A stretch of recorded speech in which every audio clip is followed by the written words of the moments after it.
अस्सलाम वालेकुम। हमने लास्ट वीडियो में डिस्कस किया था कि फ़िज़िक्स क्या है। हमने डिस्कस किया physics is basically interaction of matter and energy.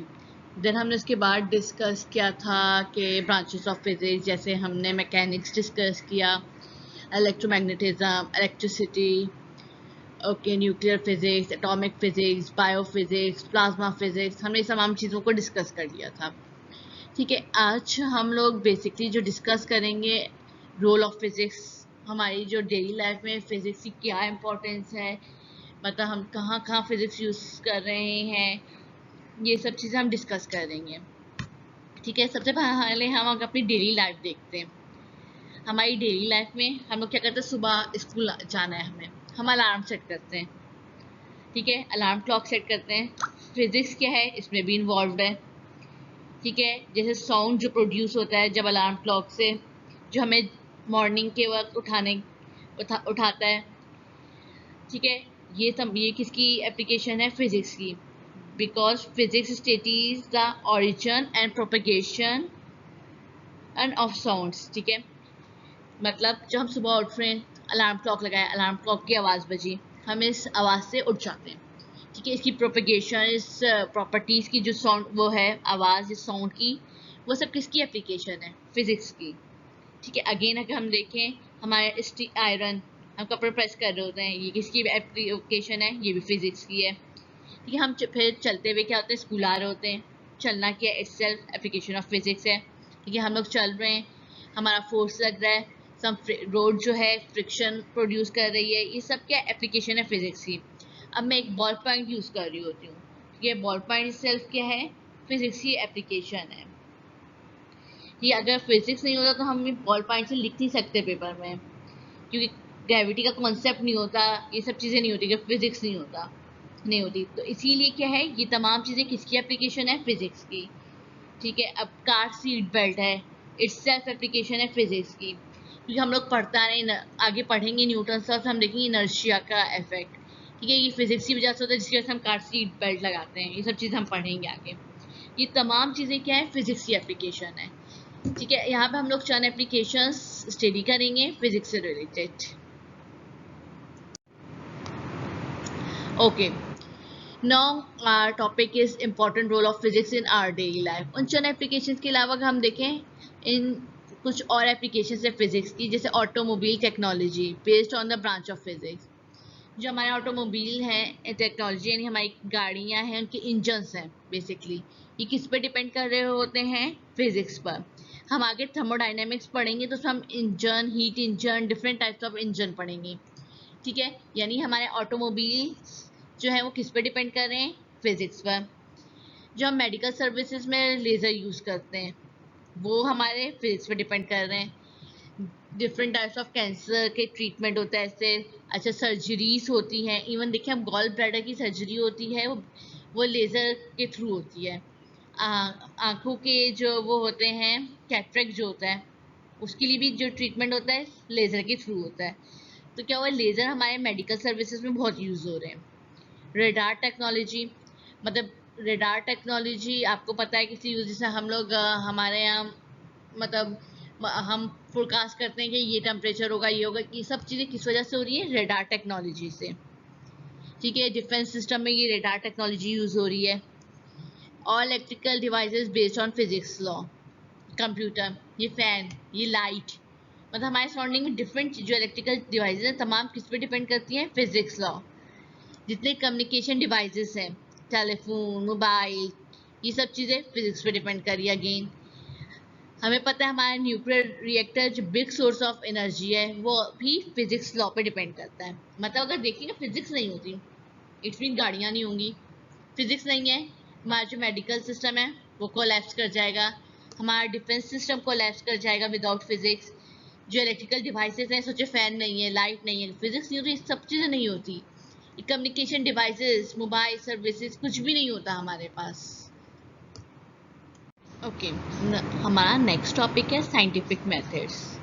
ठीक है, हम लोग जैसे डिफरेंट थ्योरीज पढ़ रहे होते हैं, जैसे हम पढ़ते हैं light travels in a straight line, हमने पढ़ लिया, या मतलब इस तरह की कोई भी थ्योरी हम पढ़ते हैं।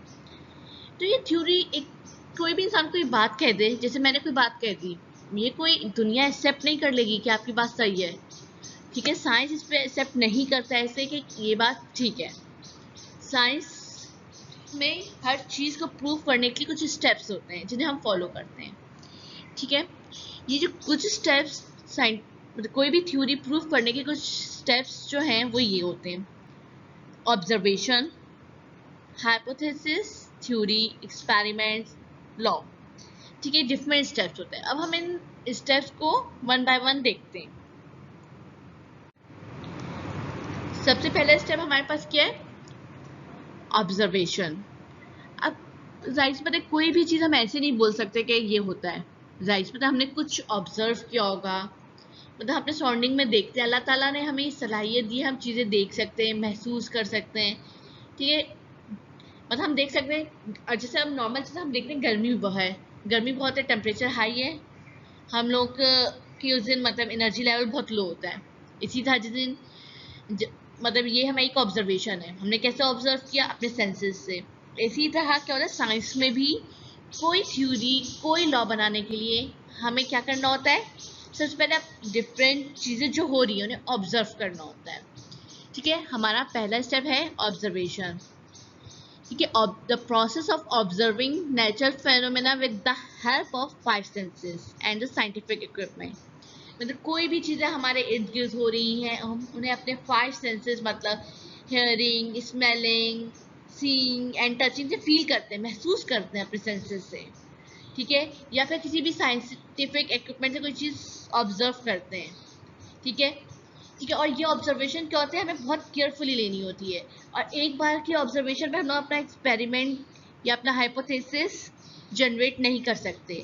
हम कई बार डिफरेंट बार हम लोग इसे ऑब्जर्व करते हैं, हम देखते हैं हर बार यही चीज़ हो रही है, ऐसा ही क्यों हो रहा है, मतलब डिफरेंट टाइम हम लोग सेम चीज़ें ऑब्जर्व कर रहे होते हैं, ठीक है। तो उस बेसिस पे हम एक अपनी ऑब्जर्वेशन का स्टेप कंप्लीट करते हैं। सेकेंड स्टेप हमारा क्या है? हाइपोथेसिस। हमने कोई चीज़ फील कर ली या ऑब्जर्व कर ली, हाँ ऐसा हो रहा है। जैसे कभी फर्ज करें हम लोग देखते हैं कि इस टेम्परेचर पे कोई भी मटेरियल है, उसके अगर इस टेम्परेचर पे ये इसकी प्रॉपर्टी है, ठीक है। अब हम लोग ने ये कर लिया कि इस टेम्परेचर पे इसकी ये प्रॉपर्टी है। अब हमने एक बार, दो, तीन बार, चार बार, हमने काफ़ी बार यही चीज़ ऑब्जर्व की, तो हमारी ऑब्जर्वेशन बन गई, ठीक है। उसके बाद मैं क्या करूँगी? मुझे ये तो मैंने ऑब्जर्व किया था, अब उसे मुझे बताना है कि इसे एक्सप्लेन करना है कि मैंने क्या ऑब्जर्व किया है। वो एक्सप्लेनेशन मेरी क्या होती है? हाइपोथेसिस। ये हाइपोथेसिस क्या होता है? गैस होता है साइंटिस्ट का। जिसे मैंने ऑब्जर्व कर लिया कि जो मटेरियल है, कोई मटेरियल है, जैसे गोल्ड, सिल्वर, कोई भी गोल्ड, सिल्वर ले लें, सिल्वर की इस टेम्परेचर पे इसकी ये प्रॉपर्टी है, ठीक है। ये मैंने ऑब्जर्व कर लिया। अब मैंने तो ऑब्जर्व किया है, अब मुझे उसे एक्सप्लेन करना है कि मैं बताऊंगी कि इस टेम्परेचर पे इसकी ये प्रॉपर्टी है। या जैसे हम लोग कहते हैं light travels in a straight line, ये ऑब्जर्व हमने कर लिया। अब मैं क्या करूँगी? मैंने एक गैस कर लिया ऑब्जर्वेशन से अपने कि light travels in a straight line, कि भाई लाइट जो है स्ट्रेट लाइन में ट्रेवल करती है, मैंने ऑब्जर्व कर लिया, ठीक है। ये चीज़ मेरी क्या होगी? ऐसे मैंने जो एक्सप्लेन कर दिया, जो मैंने ऑब्जर्व किया था, वो मेरी क्या हो गई? हाइपोथेसिस, ठीक है। अब ये मेरी हाइपोथेसिस यानी मेरा गैस था, ठीक है। सबसे पहले मैंने क्या किया? अपने 5 सेंसेस से ऑब्जर्व किया या किसी भी साइंटिफिक इक्विपमेंट से ऑब्जर्व किया। फिर मैंने उस पर क्या कर दी? हाइपोथेसिस बना ली, उसे एक्सप्लेन कर दिया कि मैंने ये चीज़ ऑब्जर्व की है, वो चीज़ मेरी हाइपोथेसिस हो गई। अब ठीक है, ये मैंने एक वो कर लिया। अगर इस हाइपोथेसिस लॉजिकल लगेगी, ठीक है। अब जैसे इंसान बहुत सी चीज़ ऑब्जर्व करता है, हाइपोथेसिस वो करता है। अब क्या होता है, उस पर हमें जाहिर कोई भी थ्योरी या कोई भी हम लोग कहते हैं कि हाँ हमने ये ऑब्जर्व किया और लगे कि वाकई ये ऐसे होता है, तो वो क्या होती है? मेरी हाइपोथेसिस एक्सेप्ट हो जाती है। मैंने ये ऑब्जर्व किया, light travels in a straight line, मैंने हाइपोथेसिस दे दिया कि ये लाइट स्ट्रेट लाइन में ट्रैवल करती है। अब इस पर कोई लॉजिक बनेगी तो लोग सोचेंगे हाँ ऐसा हो सकता है, इस पर एक्सपेरिमेंट वर्क हो सकता है, ठीक है। वो चीज़ मेरी एक्सेप्ट हो गई, या हाइपोथेसिस एक्सेप्ट हो गई, वो मेरी क्या बन जाएगी? थ्योरी। ये थ्योरी तो मेरी बन गई। अब ज़रूरी तो नहीं है कि मैंने जो ऑब्जर्वेशन दी थी और जो मेरी हाइपोथेसिस बन गई थी और इसके बाद जो वो हाइपोथेसिस एक्सेप्ट भी हो गई, वो सही है। मतलब जाहिर सी बात है, कभी हो सकता है मेरा रिजल्ट वो ना आए, तो वो जो थ्योरी मेरी बनी थी, मैं उसको क्या करते हैं हम लोग, थ्रू एक्सपेरिमेंट्स, जो हमारी थ्योरी बनी होती है हम क्या करते हैं उसे थ्रू एक्सपेरिमेंट टेस्ट कर लेते हैं कि हाँ क्या ऐसा वाकई हो रहा है कि जो हमारी जो थ्योरी है, जो हमारी हाइपोथेसिस एक्सेप्ट हो गई है, क्या उससे हमने एक्सपेरिमेंटल सेटअप किया और मेरा आंसर क्या वही आ रहा है। वो जो चेक करना होता है, टेस्ट करना होता है, वो एक्सपेरिमेंट्स कहलाता है। ठीक है, अगर मैं वो टेस्ट करूंगी और वो उसे प्रूफ कर लूंगी एक्सपेरिमेंट्स के थ्रू, तो वो एक्सेप्ट हो जाएगा। वह एक्सेप्ट हो जाएगा, एक्सेप्ट होने के बाद क्या बन जाएगा, वो लॉ बन जाएगा। अगेन मैं आपको दोबारा इन शॉर्ट बताती हूँ। सबसे पहले मैंने क्या किया, ऑब्जर्व किया with the help of 5 senses और साइंटिफिक इक्विपमेंट। ठीक है, उसके बाद जो मैंने ऑब्जर्व किया था मैंने उसे एक्सप्लेन कर दिया। वो एक्सप्लेनेशन क्या हुई, मेरी हाइपोथेसिस। ठीक है, यानी ये मेरा गेस है, साइंटिस्ट का गेस है। ठीक है, अगर इस हाइपोथेसिस में भी जान है, कहेंगे हाँ हाँ भाई लग रही है ये बात, ऐसा हो सकता है, अगर उसे एक्सेप्ट कर लिया गया, वो मेरी क्या बन जाएगी, थ्योरी। अब इस में थ्योरी तो बन गई, अब इसे प्रूव करना है कि वो सही है कि गलत है। तो हम साइंटिस्ट क्या करते हैं, एक्सपेरिमेंटल सेटअप बिल्ड करते हैं और बताते हैं कि हाँ भाई एक्सपेरिमेंट करने के बाद रिजल्ट आ रहा है कि नहीं। अगर रिजल्ट आ गया, एक्सपेरिमेंट क्या होगा, एक्सेप्ट हो जाएगा, और वो एक्सेप्टेड रिजल्ट जो मेरा होगा वो क्या बन जाएगा, लॉ बन जाएगा।